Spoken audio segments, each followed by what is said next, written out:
Law of application of law of equivalence, law of equivalence. ठीक है, अब आपको ग्राम इक्विवेलेंट के फॉर्मूले फिर से मैं एक बार बताता हूं। Gram equivalent, number of gram equivalent N into V किस में, लीटर में, है ना। वेट अपॉन इक्विवेलेंट वेट या एन फैक्टर इंटू मोल्स, है ना, ये फॉर्मूले थे। और number of milliequivalents, number of milligram equivalent, milliequivalents क्या होगा बेटा, एन इंटू वी किस में, एमएल में, या weight upon equivalent weight into 1000, या number of moles into N factor into 1000। ठीक है, तो नंबर ऑफ मिली इक्विवेलेंट्स क्या होंगे बेटा, एन इंटू वी एमएल में, या weight upon equivalent weight into 1000, या N factor into moles into 1000। तो नंबर ऑफ इक्विवेलेंट्स मैंने आपको बताया था वेट अपॉन इक्विवेलेंट वेट। अगर वेट गिवन हो तो इक्विवेलेंट वेट से डिवाइड करते हैं, और वॉल्यूम गिवन हो एनटीपी पर लीटर में तो डिवाइड करते हैं इक्विवेलेंट वॉल्यूम, है ना। इक्विवेलेंट वॉल्यूम मैंने आपको नहीं बताया था क्या होता है। ठीक है, तो आप देखो कुछ लोग कर लेंगे मुझे लग रहा है। इक्विवेलेंट वॉल्यूम क्या होता है, जैसे हम हाइड्रोजन की बात करते हैं तो हाइड्रोजन गैस का 1 मोल का वॉल्यूम क्या होगा बेटा, मोलर वॉल्यूम। ध्यान से सुनो, हाइड्रोजन का 1 मोल का वॉल्यूम क्या होगा, मोलर वॉल्यूम। हाइड्रोजन का 1 मोल का वेट कितना होता है बेटा, 2 ग्राम।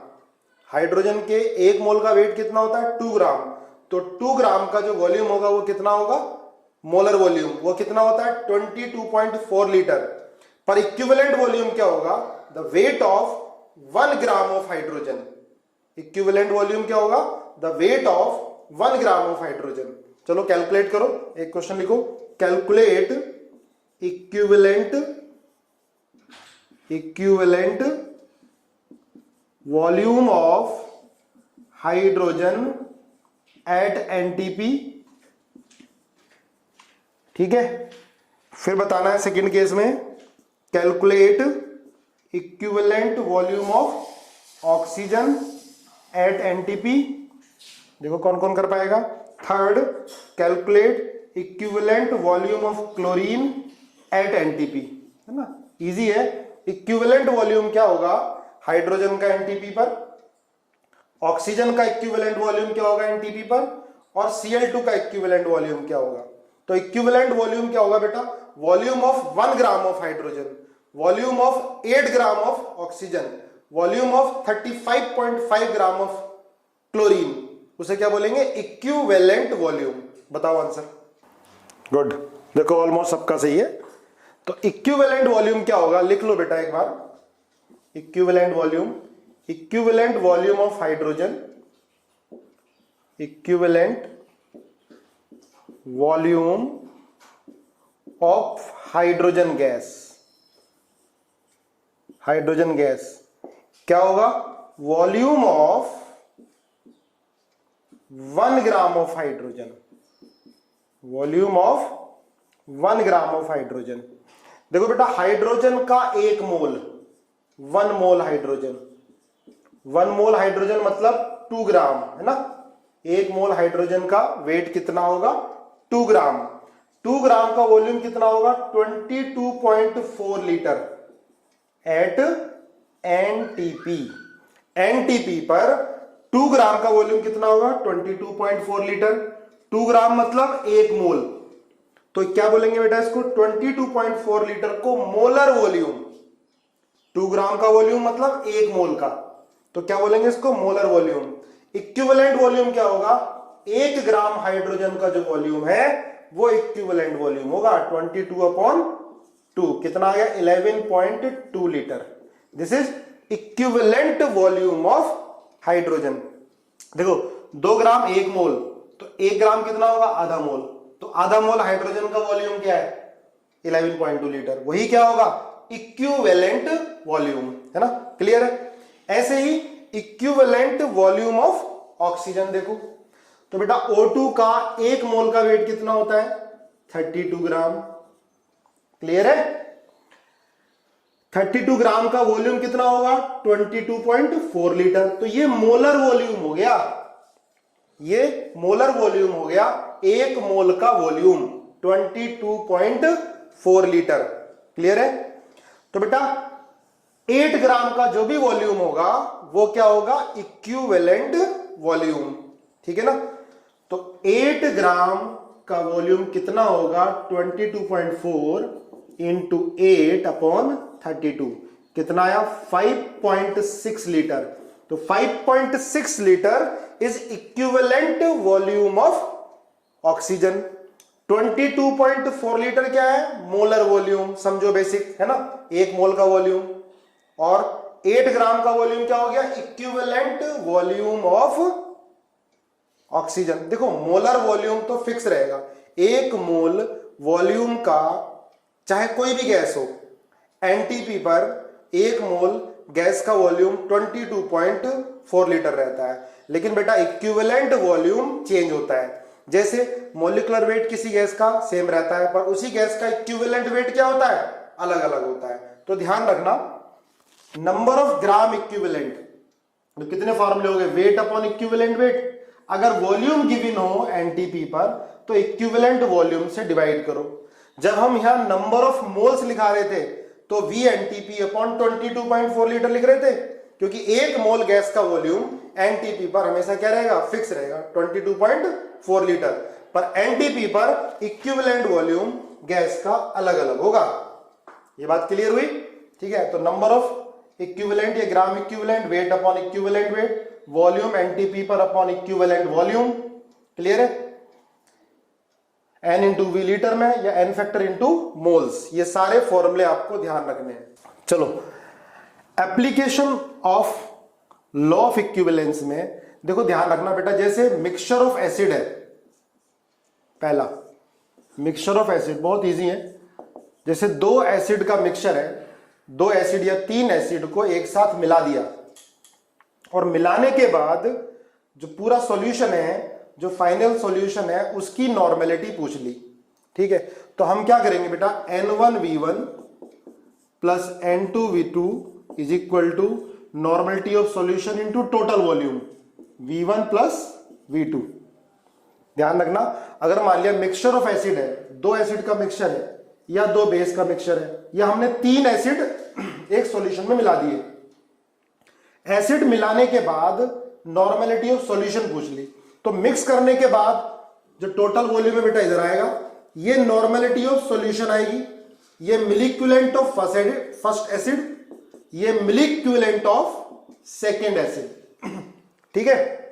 तो जितने भी एसिड हम एक साथ मिक्स करेंगे तो सबके मिलिक्विलेंट ऐड हो जाएंगे, milliequivalent of first acid plus milliequivalent of second acid, अगर थर्ड एसिड आएगा तो milliequivalent of third acid is equal to normality of solution into total volume, mix करने के बाद total volume V1 plus V2, ठीक है। ये ध्यान रखना बेटा।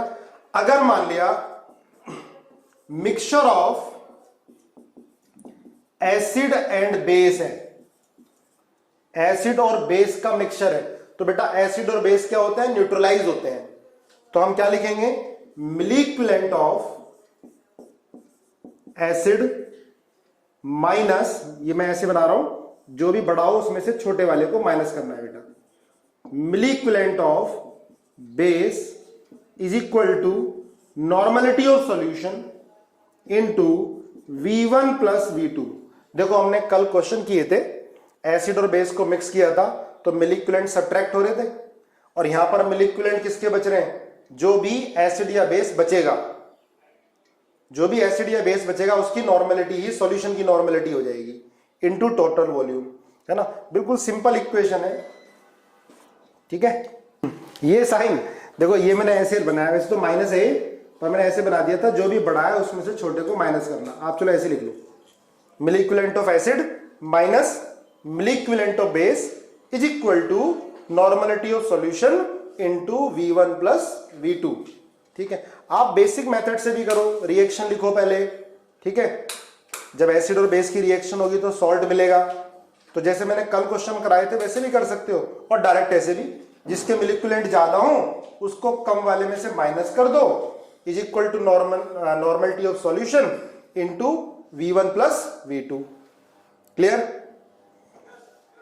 देखो अब क्वेश्चन करेंगे इसके, ध्यान रखना, जब दोनों एसिड, 3 एसिड को मिक्स करेंगे तो मिली इक्विवेलेंट ऐड होंगे बेटा, है ना, या सारे बेस को मिक्स करेंगे तो मिली इक्विवेलेंट ऐड होंगे।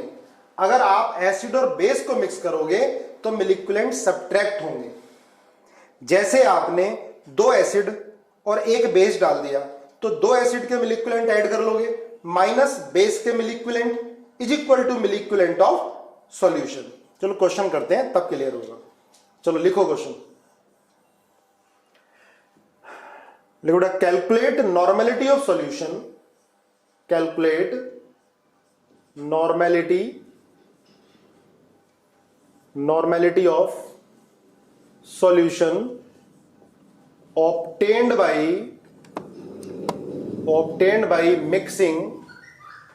obtained by mixing 10 ml of 0.1 molar HCl, 20 ml of 0.1 molar HNO3 and 50 ml of 0.1 molar H2SO4। ठीक है, calculate normality of solution obtained by mixing 10 ml of 0.1 molar है बेटा, मोलर। अब ध्यान रखना, मोलरिटी को नॉर्मेलिटी में कन्वर्ट कैसे करते हैं, कल मैंने क्लास में आपको बताया था। ये 20 ml of 0.1 molar HNO3, 50 ml of 0.1 molar H2SO4। बहुत आसान क्वेश्चन है, जल्दी से आंसर बताओ। देखो बेटा कैसे करेंगे, सिंपल, सारे एसिड हैं तो मिली इक्विवेलेंट ऐड कर दो। करो मेरे साथ साथ, मेरे से पहले आप लोगों ने कर लिया है वैसे। N1V1 plus N2V2 plus N3V3 is equal to normality of solution into V1 plus V2 plus V3। ठीक है, तो N1 कितना है, देखो मोलरिटी 0.1 है तो इसका एन फैक्टर भी तो कितना होता है, 1 ही होता है। तो भाई हमने क्या पढ़ी थी, normality is equals to n factor into molarity. Molarity 0.1 है, इसका एन फैक्टर कितना है, 1 है, तो नॉर्मेलिटी कितनी होगी बेटा इसकी 0.1 इनटू वॉल्यूम कितना है 10 प्लस इसकी नॉर्मेलिटी 0.1 ही रहेगी क्योंकि इसका एन फैक्टर भी कितना होगा 1। HNO3 का एन फैक्टर भी 1 होगा, है ना, एन फैक्टर 1 इनटू वॉल्यूम कितना है 20 प्लस N3। देखो इसका एन फैक्टर कितना है बेटा 2, तो मोलरिटी 0.1 है तो नॉर्मेलिटी 0.1 इंटू 2, ठीक है, इंटू वॉल्यूम कितना है 50 is equal to normality of solution into total volume 10 plus 20 plus 50 कितना आ गया 80। क्लियर है? अब देखो इसके मिली इक्विवेलेंट 1 प्लस इसके कितने हो गए 2 प्लस इसके कितने हो गए 10, नॉर्मेलिटी ऑफ सॉल्यूशन इंटू 80, तो नॉर्मेलिटी ऑफ सॉल्यूशन कितना आ गया 13/80। सबका सही था। नॉर्मल यूनिट क्या होती है इसकी, नॉर्मल। ये नॉर्मेलिटी ऑफ सॉल्यूशन बेटा, ये नॉर्मेलिटी ऑफ सॉल्यूशन आ गया। क्लियर है? इजी है एकदम। एक क्वेश्चन और करके दिखाओ, लिखो calculate normality of solution obtained by mixing, calculate normality of solution obtained by mixing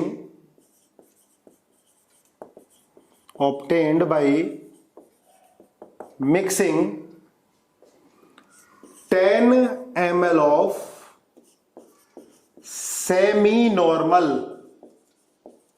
10 ml of semi-normal H2SO4 comma 50 ml of decinormal HCl, comma 20 ml of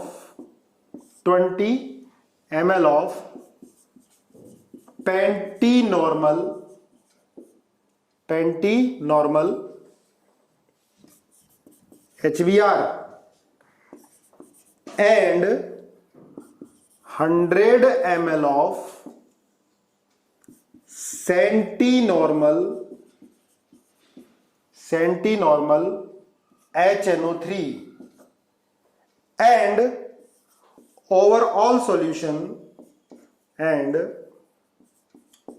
overall solution diluted to 1 litre. Solution जो है हमने इतना पानी मिला दिया कि overall solution क्या हो गया, 1 लीटर हो गया। तो आपको बतानी है नॉर्मेलिटी ऑफ सॉल्यूशन, मिक्स करने के बाद सॉल्यूशन की नॉर्मेलिटी क्या होगी। चलो मैं 2 मिनट का समय देता हूं, करके दिखाओ। नहीं आया सर। देखो बेटा, आप सेमी नॉर्मल होता है 1/2 नॉर्मेलिटी, तेजस 10.21 आया है, 1/50 आया दिव्या। चलो देखो, सेमी नॉर्मल होता है बेटा 1/2, डेसी 1/10, पेंटी होता है 1/5, सेंटी होता है 1/100। आप करके दिखाओ जल्दी। चलो मैं लिख देता हूं। सेमी नॉर्मल का मतलब होगा बेटा 1/2 नॉर्मल। पेंटी नॉर्मल का मतलब होता है 1/5 नॉर्मेलिटी, है ना, नॉर्मेलिटी यूनिट हो गई। और डेसी का मतलब होता है बेटा 1/10 और सेंटी का मतलब होता है 1/100। ठीक है, अब तो हो जाएगा। अब बताओ जल्दी आंसर कितना आया। देखो डक्के लोग क्या लिखोगे, N1V1 सारे एसिड है ना, तो सबके मिली इक्विवेलेंट ऐड कर दोगे, N2V2 plus N3V3 plus N4V4 is equal to normality of solution into, अब टोटल वॉल्यूम कितना होगा। देखो V1 plus V2 plus V3 plus V4, लेकिन क्या लास्ट में लाइन क्या बोल दी कि सॉल्यूशन हमने कितना बना दिया, 1 लीटर कर दिया। आप ये मत रख देना 50 प्लस 10 कितना हो गया 60 प्लस 20 80 प्लस 180 नहीं, 1 लीटर मतलब 1000 ml। क्लियर है। देखो लास्ट वाली लाइन नहीं लिखी होती तो कितना होता, 100 प्लस 20 प्लस 50 प्लस 10 वॉल्यूम रखते, लेकिन उसने लास्ट में क्या लाइन बोल दी बेटा कि सॉल्यूशन डाइल्यूटेड टू 1 लीटर। देखो तो N1V1 plus N2V2 plus N3V3 plus N4V4 is equal to normality of solution into 1000। अब N1 कितना है बेटा, सेमी नॉर्मल मतलब 1/2। अब ये देखो, ये पता नहीं था इसलिए आपने लेट किया, अदरवाइज आप लोगों को पता होता तो तुरंत कर लेते। अब आपको मालूम चल गया, आगे ध्यान रखोगे। ठीक है, 1/2 V1 कितना है 10 है, प्लस N2 कितना है बेटा 1/10 है ना, डेसी नॉर्मल है ना, डेसी का मतलब 1/10 इंटू 50 प्लस N3 कितना है 1/5 pentinormal into 20 plus 1/100 into 100, normality of solution total volume 1000। Clear है। अब आप देख लेना क्या आंसर आना है। ये 5 plus 5 plus 4 plus 1 normality of solution into 1000 कितना हो गया 15। बहुत बढ़िया, काफी बच्चों का सही आ गया था। ये स्पीड होनी चाहिए, 0.015 आया था ना। चलो देख लेना, ये आ गया हमारा नॉर्मेलिटी ऑफ सॉल्यूशन। चलो एक क्वेश्चन और लिखो calculate normality of solution obtained by mixing. Calculate normality of solution obtained by mixing. Calculate normality of solution obtained by mixing 100 ml of 0.2 molar H2SO4 with 100 ml of 0.1 molar NaOH। Clear है? अब देखो बेटा क्या मिला रहे हैं, base और acid. अब क्या होगा, मिलिक्विलेंट सब्ट्रैक्ट होंगे। आपको बताना है नॉर्मेलिटी ऑफ सॉल्यूशन और नेचर ऑफ सॉल्यूशन। क्लियर है? जल्दी बताओ, इजी क्वेश्चन है, कल भी कराया था ऐसा। क्या आंसर आएगा मैं देखता हूं चैट बॉक्स में। चलो इस तरह के क्वेश्चन आपको करने आगे। आप क्या करोगे, पहले मिलिक्विलेंट ऑफ एसिड निकालो बेटा। मिलिक्विलेंट ऑफ एसिड देखो ध्यान से, जिनको समझ में नहीं आया, N इंटू वी। जब नॉर्मेलिटी ऑफ वॉल्यूम दे रखा हो तो N इंटू वी, पर नॉर्मेलिटी नहीं है, मोलरिटी है। तो भाई नॉर्मेलिटी क्या होती है, N factor into molarity. N factor H2SO4 का कितना है, 2 है। मोलरिटी कितनी है, 0.2 है, और वॉल्यूम कितना है, 100। तो ये आ गया बेटा 40। मिलिक्विलेंट H2SO4 के निकालने आपने, 40 आ गया। और NaOH के मिलिक्विलेंट कितने आएंगे, ये भी अलग से निकाल लो। Milliequivalent of NaOH N into V. अब देखो NaOH में N फैक्टर कितना होगा, 1 ही होगा। तो नॉर्मेलिटी और मोलरिटी बराबर होंगे। तो क्या लिखोगे, 0.1 इंटू 100 कितना आ गया, 10। क्लियर है? सभी का सही है। तो आप क्या लिखते हो, N1V1 minus N2V2 is equal to normality of solution into V1 plus V2। Basic समझो, आप नहीं लिखो इक्वेशन तो रिएक्शन लिख के लिख सकते हो। ठीक है? देखो जब भी आप असाइनमेंट कर रहे हो या जो टेस्ट हम हर 15 दिन पे ले रहे हैं, तो उन टेस्ट के मार्क्स को ईगो पे मत लिया करो कि हमें यही रैंक लेकर आनी है। बहुत सारे टेस्ट होने हैं, टेस्ट को अलग अलग तरीके से करा करो, बेसिक मेथड यूज करो। असाइनमेंट करते हुए सिर्फ आंसर लाने पे ध्यान मत दो कि मुझे आंसर लाना है, कैसे भी करूं मैं आंसर लेकर आऊंगा। ये ध्यान, आपको बेसिक कंसेप्ट समझो। ठीक है? बिना फॉर्मूले के भी क्वेश्चन करके देखो। मोलरिटी दी है तो मोलरिटी कैसे निकालनी है, मोलरिटी का फॉर्मूला लिखो। मोलरिटी में क्या चीज जरूरत पड़ रही है। ठीक है? अब दोनों के इंटर कन्वर्जन के फॉर्मूले होते हैं, बहुत बड़ा फॉर्मूला याद ही नहीं रहने का, मुझे आज तक याद नहीं हुआ, लेकिन बेसिक मेथड से खुद करना है। ठीक है? और कर लोगे आप धीरे धीरे, क्योंकि ये सेम चैप्टर आपका 12th में सॉल्यूशन में देखो सेम चल रहा है, लेकिन अभी पक्का करना है। बुकलेट कर पा रहे हो ठीक है, नहीं तो डीपीपी करो, इसी से बेड़ा पार हो जाएगा। अब देखो कितने बेटा इसके 40 माइनस कितना आ गया 10। नॉर्मेलिटी ऑफ सॉल्यूशन, वॉल्यूम कितना हो गया 200, बिल्कुल सही आया सबका। 3/20 नॉर्मल। एक और करो, लिखो calculate normality of solution obtained by mixing 100 ml of semi-normal semi-molar H2SO4 comma 50 ml of decimolar है, decimolar HCl and 200 ml of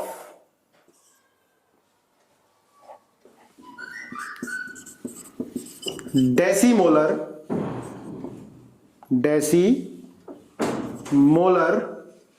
calcium hydroxide.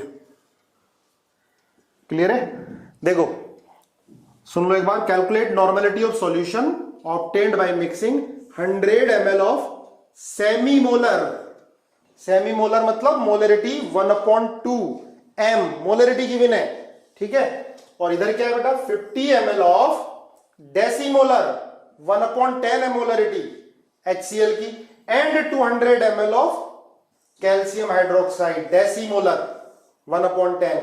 अब एसिड भी है और बेस भी है। अब नॉर्मेलिटी बताओ और सॉल्यूशन का नेचर बताओ, एसिडिक होगा या बेसिक। 1 मिनट का समय, क्योंकि 1 मिनट में कर लेते हो आप लोग, स्पीड अच्छी हो रही है। चलो देखो क्या आएगा, कैसे करेंगे, आंसर निकालना अपने। अब मिलिक्विलेंट ऑफ एसिड एक साथ minus milli equivalent of base. तो आप मिली इक्विवेलेंट ऑफ एसिड निकालो, मिली इक्विवेलेंट ऑफ H2SO4 निकाल लो। क्या लिखोगे? N into V, normality. पर यहां क्या दे रखा है बेटा? मोलरिटी दे रखी है। सेमी मोलर हाफ, मोलरिटी है बेटा हाफ, लेकिन हमें क्या चाहिए? नॉर्मेलिटी। एन फैक्टर कितना होगा इसका? 2 इंटू वॉल्यूम कितना दे रखा? 100। तो इसके 100 मिली इक्विवेलेंट आ गए। क्लियर है? अब मिली इक्विवेलेंट ऑफ HCl देखो, HCl की मोलरिटी 1/10, एन फैक्टर 1 होगा, है ना? Normality N factor into molarity. बार बार क्वेश्चन इसलिए करा रहा हूं, परमानेंट याद हो जाए फॉर्मूले। नॉर्मेलिटी और मोलरिटी में डिफरेंस समझ में आना चाहिए, और रिलेशन क्या है? 1/10 इंटू 1 इंटू वॉल्यूम कितना हो गया इसका? 50। तो ये कितना हो गया बेटा? 5। ठीक है, 5 मिली इक्विवेलेंट आ गए। अब मिली इक्विवेलेंट ऑफ बेस, बेस क्या है? कैल्शियम हाइड्रोक्साइड, CaOH का होल ट्वाइस। ये दे रखा है डेसी नहीं, हाँ ये भी डेसीमोलर है, तो 1/10 इंटू इसका एन फैक्टर कितना हो गया? 2 इंटू वॉल्यूम कितना है? 200। तो ये कितना आया? 40। अब एसिड के मिली इक्विवेलेंट ऐड करो, 100 प्लस 5 105, माइनस इसमें बेस के मिली इक्विवेलेंट सब्ट्रैक्ट करो, -40 is equal to total volume कितना हो गया? 100, 150 प्लस 200, 350। तो नॉर्मेलिटी ऑफ सॉल्यूशन इनटू 350। अच्छा, लगभग सबका सही था ना? तो नॉर्मेलिटी ऑफ सॉल्यूशन कितना आ गया बेटा? 565 अपॉन 350। ऑलमोस्ट सभी का सही था। ठीक है, चलो इस तरह के क्वेश्चन में तो आप हो गए परफेक्ट है। अब थोड़ा और क्वेश्चन, थोड़े डिफरेंट टाइप के और देखो। लिखो बेटा कैलकुलेट, हाँ क्वेश्चन लिखो 20 ml ऑफ 0.2 मोलर, ये अच्छा क्वेश्चन आया हुआ एग्जाम में। 20 ml ऑफ 0.2 मोलर Al2SO4 का होल थ्राइस, नोट करो 20 ml ऑफ 0.2 मोलर Al2SO4 का whole thrice is mixed with is mixed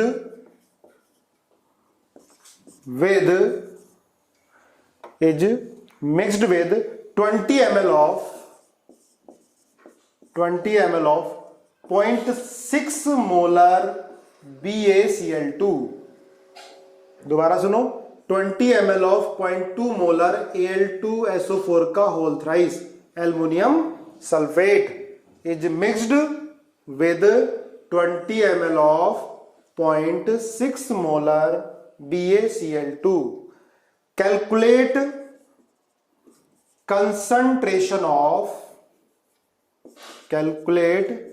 concentration of all ions present in solution after completion of reaction। Reaction complete होने के बाद जो भी ion solution में बचेंगे उनकी कंसंट्रेशन क्या होगी। देखो ऐसे क्वेश्चन हमने जब मोलरिटी पढ़ाई तब भी किए थे, तब हमने रिएक्शन को बैलेंस किया था, हमने मिली मोल से क्वेश्चन किए थे। लेकिन जब भी हम इक्विवेलेंट या मिली इक्विवेलेंट से क्वेश्चन करते हैं तो रिएक्शन को बैलेंस करने की जरूरत नहीं है। सिंपल ऐसे लिख लो, क्या लिखोगे बेटा यहां पर? Al करो होल थ्राइस प्लस BaCl2। अब ये आयनिक कंपाउंड है, इंटरचेंज हो जाएंगे आयंस इसमें, क्या बनेगा? BaSO4। ये बेटा प्रेसिपिटेट होता है।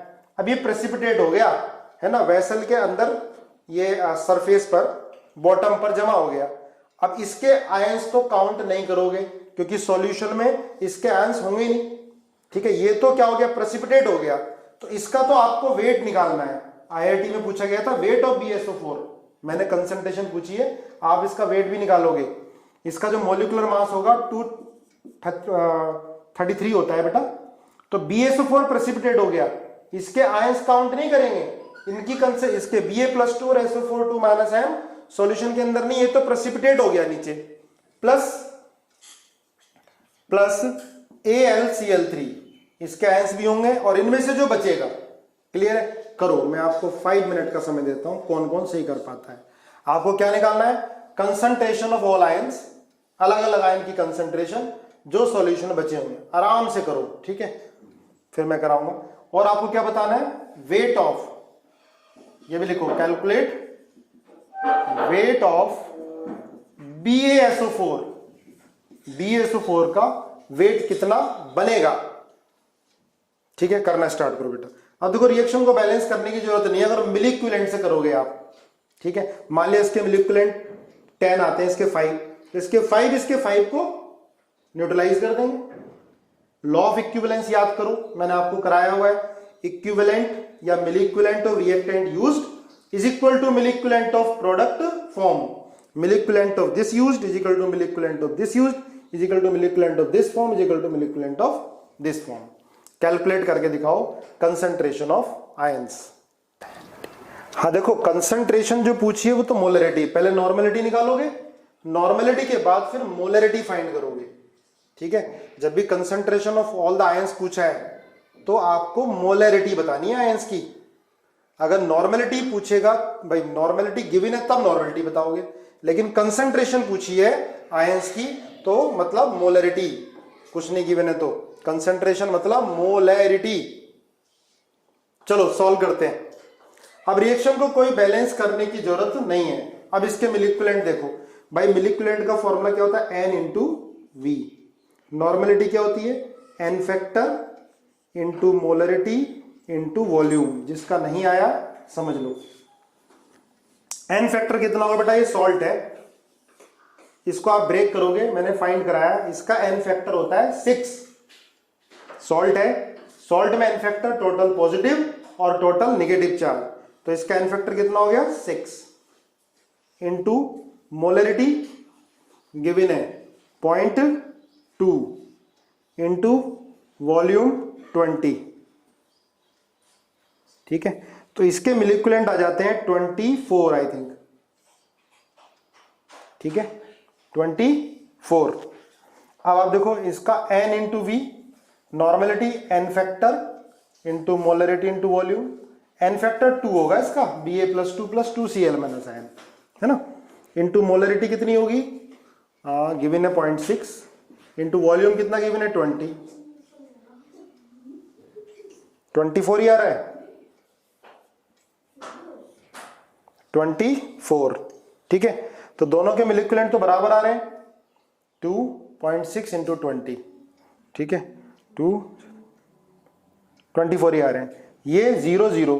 अब आप देखो इसके भी 24, इसके भी 24, तो 24 इसके 24 रिएक्ट कर जाएंगे, इसके भी 24, इसके भी 24, बराबर है, रिएक्ट करके खत्म हो गया है। इसका कितना आया बेटा? 24, और ये भी कितने बचे? 24, क्लियर है?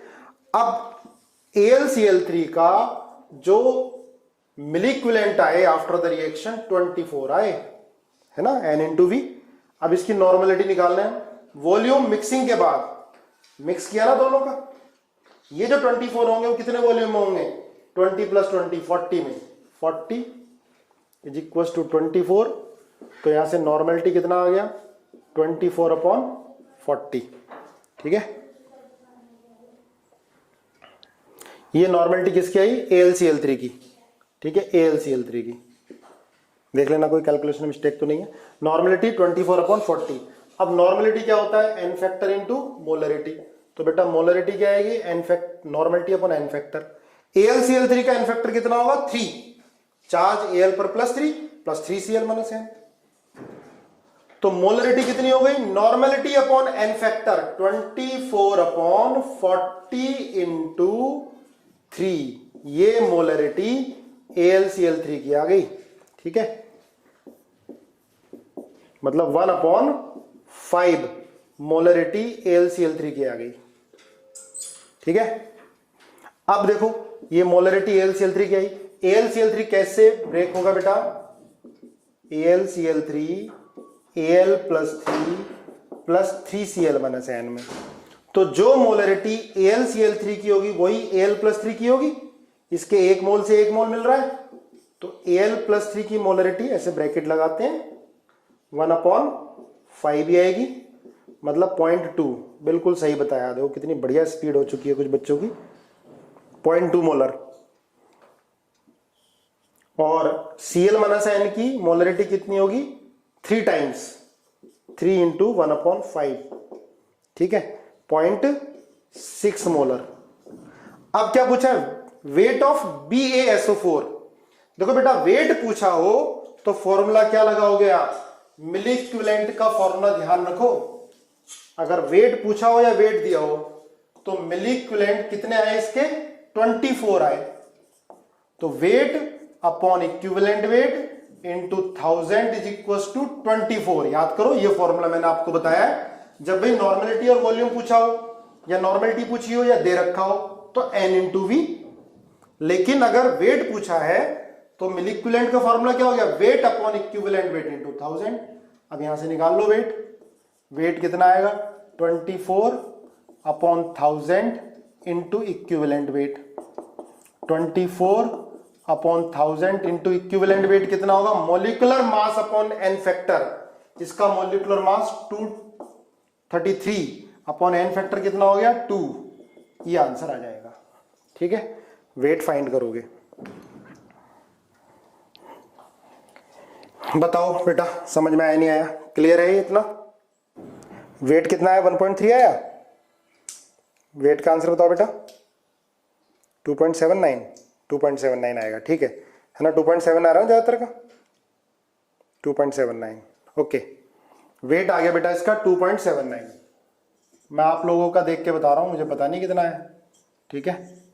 2.79 ग्राम वेट आ गया। इसका वेट पूछा है बेटा, तब मिलिक्विलेंट क्या करोगे? Wait upon equivalent weight into 1000। मैंने देखो मिलिक्विलेंट के आपको फॉर्मूले लिखवाए कई सारे, ठीक है। प्रैक्टिस करो अच्छे से। चलो देखो, अब इसका जो मिलिक्विलेंट या इक्विवेलेंट का यूज क्या होगा? जैसे देखो, कभी ये दे दिया कि मेटल है, सुनो ध्यान से, मेटल है, मेटल की रिएक्शन हम करा रहे हैं H2SO4 से और मेटल सल्फेट मिल रहा है, ठीक है, MSO4 का होल N।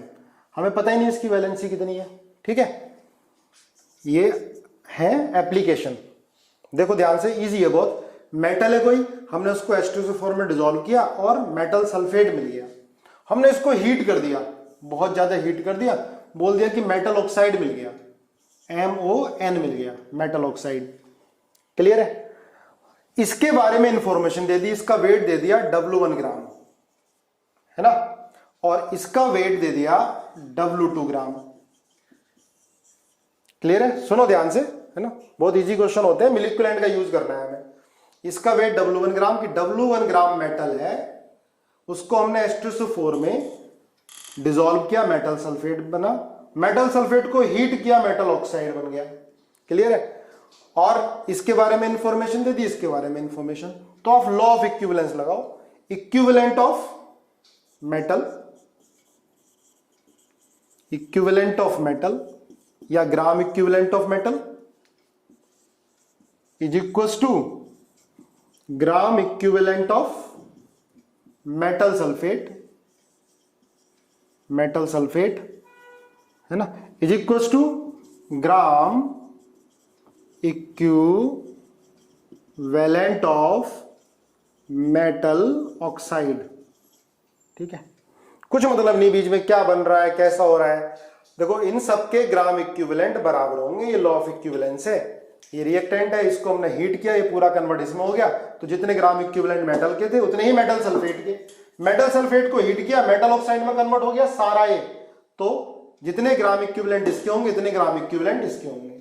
जब वेट गिवन होता है तो ग्राम इक्विवेलेंट, अब देखो हमें इससे मतलब है ना बेटा, मेटल का वेट गिवन है, इसका वेट गिवन है, और हमसे इक्विवेलेंट वेट पूछ लिया मेटल का, क्या होगा? सुनो तो क्या लिखोगे आप? Weight of metal upon equivalent weight of metal is equals to weight of metal oxide upon equivalent weight of metal oxide. सुनो अब ध्यान से, वेट ऑफ मेटल कितना दे रखा है बेटा, W1। वेट इक्विवेलेंट वेट निकालना है, ई लिख दिया इसको, is equal to weight of metal oxide कितना है, W2 upon equivalent weight of metal oxide क्या लिखोगे, equivalent weight of metal plus equivalent weight of oxygen. ध्यान रखना, मेटल ऑक्साइड को अलग अलग भी लिख सकते हैं, equivalent weight of metal plus equivalent weight of oxygen. देखो W2 हमें गिवन होगा, W1 हमें गिवन होगा, इक्विवेलेंट वेट हमें मेटल का निकालना है। आ जाएगा बेटा, ठीक है, इसको नोट करो, फिर इस पर एक क्वेश्चन करते हैं तब आएगा समझ में, या नोट करो, मैं साथ साथ क्वेश्चन लिख देता हूं, आप इसको नोट करो, ठीक है। मैं क्वेश्चन लिखता हूं आपको, इसको फिलहाल नोट करो आप। लिखो 1.6 gram of metal, 1.6 gram of metal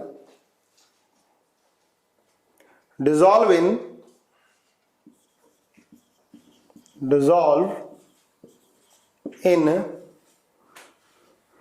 excess H2SO4। लिखो dissolve in excess H2SO4 या HNO3 लिखो, HNO3 नाइट्रेट में, dissolve in excess amount of HNO3 to prepare its nitrate, to prepare its nitrate।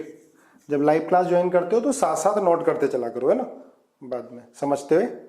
To prepare its nitrate, note करो, ठीक है। आगे लिखो the nitrate was strongly heated, the nitrate was strongly heated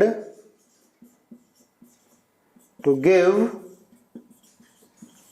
2 gram oxide, its oxide है ना, metal oxide, 2 gram its oxide, oxide मतलब metal oxide है, 2 gram of its oxide. Calculate equivalent weight of metal, calculate equivalent weight of metal.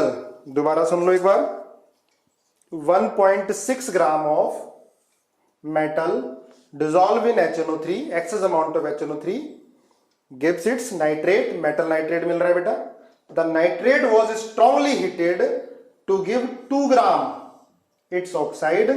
Calculate equivalent weight of metal, metal का equivalent weight क्या होगा, 32। अरे वाह, चलो देखते हैं 32 आता है क्या, है ना।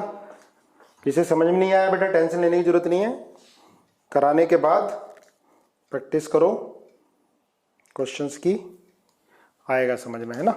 कराता हूं, देखो क्वेश्चन को, पहले आप लिख लो इसको, क्या क्या गिवन है, क्या गिवन है, मेटल को हम HNO3 में डिसॉल्व कर रहे हैं और मेटल नाइट्रेट मिल रहा है ना। अब नाइट्रेट तो NO3 माइनस आयन है, इसकी वैलेंसी तो 1 होती है और इसकी पता नहीं क्या है, हमने X मान ली, है ना, मेटल की तो पता ही नहीं वैलेंसी। अब इसको हमने स्ट्रांगली हीट कर दिया तो क्या मिल गया, मेटल ऑक्साइड मिल गया, MOX, M2 इसका 2 है, क्लियर है। तो देखो इसके बारे में इंफॉर्मेशन है, इसके बारे में इंफॉर्मेशन है, तो आप क्या लिखोगे, मिली इक्विवेलेंट ऑफ मेटल या equivalent of metal is equal to equivalent of metal oxide. Equivalent का फॉर्मूला क्या होगा बेटा, weight of metal upon equivalent weight of metal. ये क्या होगा, weight of metal oxide upon equivalent weight of metal oxide. Clear है, value put करो, देखो वेट ऑफ मेटल कितना गिवन है, 1.6 gram. Equivalent weight of metal को ई लिख दो, is equal to weight of metal oxide 2 gram given है। Equivalent weight of metal oxide, equivalent weight of metal plus equivalent weight of oxygen कितना होता है, 8 होता है ऑक्सीजन का। मेटल ऑक्साइड को अलग अलग लिख दिया ना, यहां से ई कितना आ गया, आप लोग 32 बता रहे हो, मुझे लग रहा है 32 ही होगा, है 32 है बेटा, क्लियर है, इतना 32 ही है। एक क्वेश्चन और लिखो फिर छोड़ेंगे ना, इसी तरह का एक क्वेश्चन और लिखो। लिखो 1.35 ग्राम ऑफ प्योर मेटल, 1.35 मिटा रहा हूं इसको, 1.35 ग्राम ऑफ, देखो साथ साथ मेरे, 1.35 gram of pure metal was quantitatively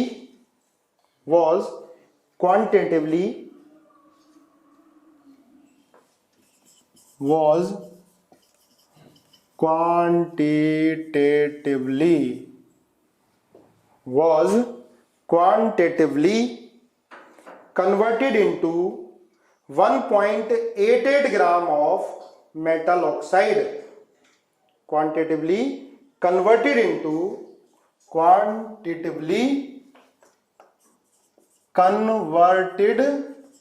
ठीक है, quantitatively converted into 1.88 gram of metal oxide. देखो बिल्कुल इसी की तरह से calculate equivalent weight of metal, calculate equivalent weight of metal, बताओ जल्दी, calculate equivalent weight of metal, एकदम calculate equivalent weight of metal, calculate करो, क्या आंसर आएगा बताना। देखो भाई मेटल ऑक्साइड में कन्वर्ट हो रहा है, मेटल ऑक्साइड में कन्वर्ट हो रहा है, तो wait of metal upon equivalent weight of metal, wait of metal oxide upon equivalent weight of metal oxide, ठीक है। मेटल का वेट कितना 1.35 अपॉन इक्विवेलेंट वेट कितना मेटल का निकालना है, मेटल ऑक्साइड कितना बन रहा है 1.88 अपॉन E+8 है ना, equivalent weight of metal oxide बेटा E+8, यहां से E कितना आ गया, लगभग सारी बच्चों का सही आया 20.3, ठीक है।